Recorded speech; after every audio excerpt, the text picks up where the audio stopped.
In this video, we're going to talk about how you can use self-discipline to improve your social skills. Now, we live in a day and age where you don't really ever have to leave the house. You can sit at home and watch Netflix, message anybody from your phone. Heck, you can even get food delivered to you through DoorDash. But the problem with that is we made it so comfortable being at home that oftentimes we don't build these skills necessary to interact with one another. So it's no wonder why we feel nervous, we feel anxious when it comes down to going to the office at work, or hanging out with a friend group, trying to meet new friends, or even going out on dates. So hopefully some of these points can help you out and get you going in the right direction. So tip number 1, set aside a certain amount of time each week just to learn more. Consume some content on how to improve. It can be a YouTube video, podcast, reading a book, or even talking to a friend that's just really social and you admire them. It doesn't matter. It can be just even 15 minutes a week. Don't stress yourself. There's so much content out there, but it's just a matter of getting into the habit of trying to pick up something, just one new thing that you can implement. So tip number 2, set aside a certain amount of time to just get out of the house and do one weekly activity. Now, if one weekly activity is a little bit too much for you, you can make it be monthly, whatever you need it to be. But effectively, push the boundary just a little bit and get out of the house. As mentioned earlier, in the household, it is just so comfortable. We have so many great things, but we don't expose ourselves to the environment where we actually have to socialize. And if you feel like you're putting on too much pressure on yourself, don't socialize. I know that sounds weird, but just simply get out of the house. If you want to go to the art museum and walk around for 10 minutes and come back home, great. Because you're training your mind to say, okay, I'm getting out there, getting comfortable with this environment. Now, if you are willing to push a little bit further, you can try to interact, talk with a few people. The sky's the limit. But just push yourself a little bit, but don't make it be too overwhelming. And even if you get one acquaintance, that's going to be a huge success. Because oftentimes we think I want to bat 100%. I don't want to fail. Well, the truth is you're going to fail, and you're going to fail a lot. And that's perfectly okay. So a way how to switch that mindset is to think, I have unlimited at-bats. I have unlimited amount of opportunities. And if after a week or a month, I have one person that's even a decent acquaintance, that's progress. Because that's more than what you started off with. It's not the percentage technically this is a 2% success rate. Well, 2% is better than you staying at home and not doing anything and ending up with 0. So that brings us to the next point is remember that your success is not the amount of phone numbers that you have, notifications you have on your phone, etc. It's that you're putting in the time and you're getting out of your comfort zone. That is the main focus. A different resource that I highly recommend is reading this book. It's called How to Win Friends and Influence People. Now, when I first saw the title, I thought, that's really embarrassing. I really regret that anybody could see this in my Amazon cart. And I'm not affiliated in any way. This book has been out for over 75 years.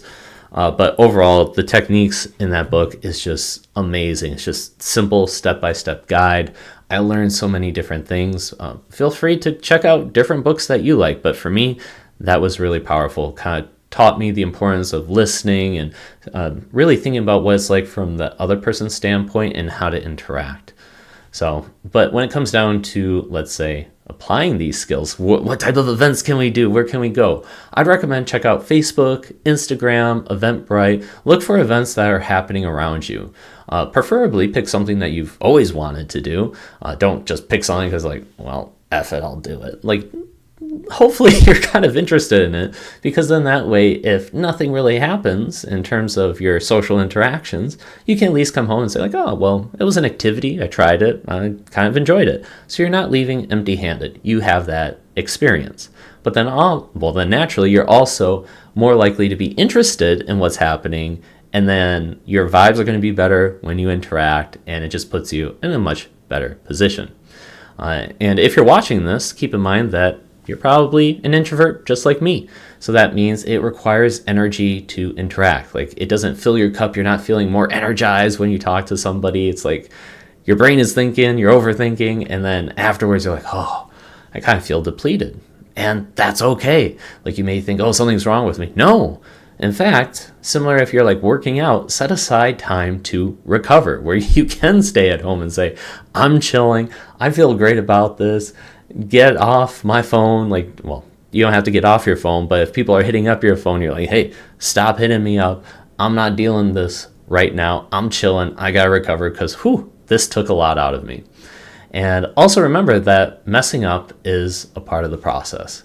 So when you go out, you may feel like, okay, I need to be confident. Well, actually, confidence comes, in my opinion, from messing up so many times and knowing that you can recover, that you will be fine. In fact, you've done it so many times, you're like, I'm starting to see a pattern right here. I'm not going to do that. I'm going to try something different. Oh, okay, that avoids that type of situation. Awesome. So then in that process, number one, you feel more comfortable in your own skin. You are more confident because you know that you can recover from bad situations and that it kind of gives you a positive feedback loop. Like, okay, I've done it before. I can keep going. I can keep going. Another point is if you have someone that is close to you, like somebody that you can trust, a good friend, family member, share your awkward stories. Pretend like it's a sitcom. Be like, you would not believe this. Okay, I was talking to this one person and this really embarrassing comment happened and I was like, I don't know what to do. And oh my gosh, it was so awkward. They looked at me weird. So now all of a sudden you're transforming it from a first person experience where you're in your mind to all of a sudden like you're talking about it in almost a third person and trying to provide entertainment to somebody else. So then that way they can enjoy it. They can get a good laugh out of it. You're treating it like it's a sitcom, like you're telling a story, and it provides a little bit more joy. You're taking it less seriously because it shouldn't be that serious. If you mess up with somebody, they're not going home saying like, that person was a weirdo. Oh my gosh, that was horrible, blah, blah, blah, blah, blah. They're probably thinking about their own mistakes. So you can just play it off and have a good laugh about it. And finally, celebrate your wins. You're putting in hard work, putting in a lot of progress. You're stepping out of your comfort zone. And if all you're doing is beating yourself down for this, then what's the point? Like, it's just brutal. Rather, you should see it as compassionate, like, hey, I'm doing this. I feel really good about myself. So treat it like a win, celebrate, and then also look at all your achievements that happen along the way. So on this channel, I talk about self-discipline and also how small, actionable steps can really change your life. So make sure to subscribe if you like videos like these, because in the words of Peter Parker, I'm trying to do better. How are you?